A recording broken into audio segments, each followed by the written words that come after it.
j'habite au musée d'Aquitaine et mon école est juste derrière Grand Théâtre, donc je mets 5 minutes et je prends le V-Cube. Moi, c'est de Villeneuve-d'Ornon à Bordeaux à la Victoire. Normalement, je prends le bus le 5. Je mets 1 heure environ, mais vu que je viens d'avoir mon permis, je prends la voiture jusqu'aux arts et métiers. Et le tramway, ça me prend 3 quarts d'heure maximum. C'est pas écologique et c'est pas économique en plus parce qu'il y a l'essence à payer. Et vu que Villeneuve-d'Ornon, c'est quand même assez loin, j'ai pensé au vélo, mais le vélo tous les matins, non, c'est chaud, ouais. C'est très très dur. Je vais du cours de l'Isère jusqu'à Les Aubiers, donc vers Bordeaux-Lac.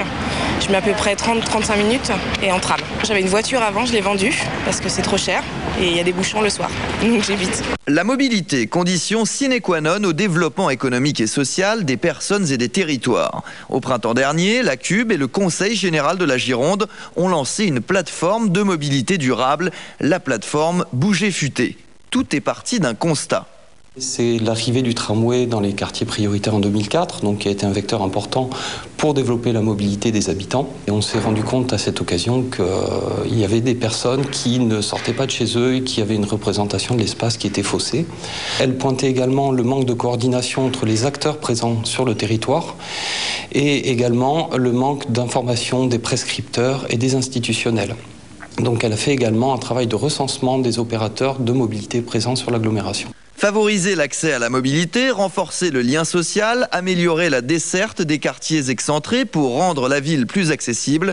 Tout cela impose une bonne coordination des politiques publiques. C'est pourquoi en 2009, la CUB a lancé une étude de faisabilité sur une structure dédiée à la mobilité durable. À l'issue, donc, il est décidé de cofinancer la plateforme après un appel à projet. Donc, cet appel à projet a conduit en juillet 2012 à délibérer, à retenir la plateforme Voiture Éco. 3 axes de travail. Le premier est l'accueil des bénéficiaires en situation, en problématique de mobilité.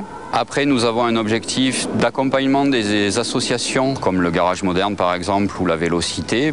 Et enfin, un dernier objectif qui est l'Observatoire des mobilités du territoire en partenariat avec les institutions telles que la CUB ou le Conseil général pour les remontées statistiques des personnes sur le territoire. Les personnes qui viennent nous voir ont été envoyées par un prescripteur type le Pôle emploi, les MDSI, les CCAS qui ont soulevé une problématique de mobilité.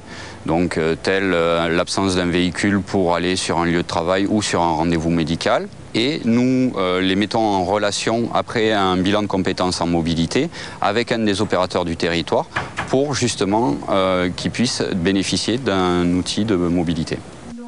Je vous écoute, alors quel est votre problème actuellement?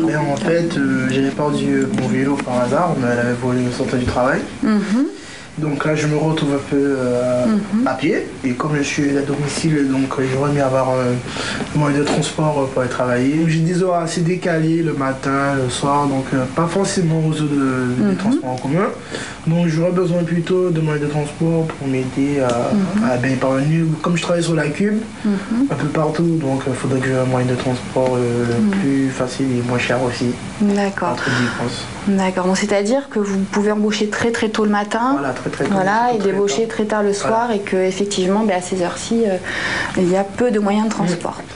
Alors, est-ce que vous avez le permis de conduire? Non. Non? Voilà, alors dans ce cas, ce que je peux vous proposer, c'est que l'on travaille ensemble sur votre budget. Donc, je vous poserai des petites questions sur vos ressources actuelles.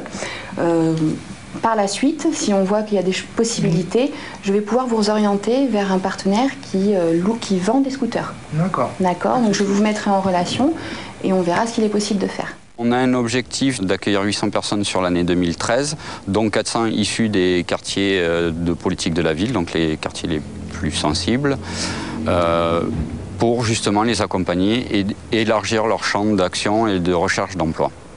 Bon, alors comment ça se passe depuis la dernière fois qu'on s'est vu? Vous avez pu voir votre conseillère pour rapport à l'aide financière? Oui, ça s'est débloqué. Regardez, par rapport au fonds, c'est bon. Ouais, d'accord. Vous êtes allé voir donc le vendeur de scooter? Bien sûr, je vais le voir sur place pour voir qu'est-ce qui me valait. Ouais, d'accord. Il a pu vous faire des facilités de paiement comme je vous avais parlé? En plusieurs fois. En plusieurs fois? D'accord. Et du coup, vous avez acheté un mobilette, scooter? Un scooter. Ouais, c'est plus confortable la nuit, surtout si vous devez faire de la route. C'est plus facile. C'est plus facile. Vous avez pu garder donc votre mission? Oui, bien sûr. Puis vous deviez également travailler un peu plus tard dans la nuit chez une autre personne. Et ça a pu... Ouais, ça aide beaucoup en fait. D'accord. La plateforme Bouger Futé pour répondre aux problématiques de transport, des problématiques nombreuses et diverses sur la communauté urbaine de Bordeaux. La séparation par la Garonne, donc le flux migratoire entre la rive droite et la rive gauche, pour se déplacer donc vers les lieux d'emploi de la communauté urbaine de Bordeaux, qui peuvent être par exemple les grandes zones de Pessac ou de Blanquefort, où nous avons des foyers de travail importants. Retrouvez toutes les infos sur le site voiturenco.com ainsi que sur le portail de la Cube.